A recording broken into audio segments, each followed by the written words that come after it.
Alright, so you've made it to the scariest part of the driving test, parallel parking. Trust me, you're not alone. I remember my palms sweating the first time I tried it, but I've got you. Let's break it down step by step so you can nail it every single time. Step 1. Find a space that's at least 1.5 times your car's length. No squeezing in where you don't fit. Give yourself room to breathe, and make sure you're not blocking a driveway, fire hydrant, or any restricted zone. Next, turn on that right signal. This lets everybody know you mean business. Pull up next to the car in front of the spot, about 2 to 3 feet away, and line up your rear bumpers. Don't rush, precision matters here. Now check your right shoulder. Seriously, don't skip this. Start reversing slowly and turn the steering wheel all the way to the right. Your car will begin to angle into the spot. This is the trust the process moment.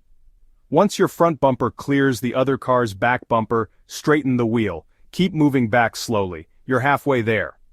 When your car is almost straight in the spot, turn the wheel all the way to the left as you reverse a bit more. This swings your front end in, lining you up with the curb. Final adjustments. Move forward and backward if you need to center yourself. Make sure you're about 6 to 12 inches from the curb. Straighten those wheels. You want to look sharp when the examiner is checking your work.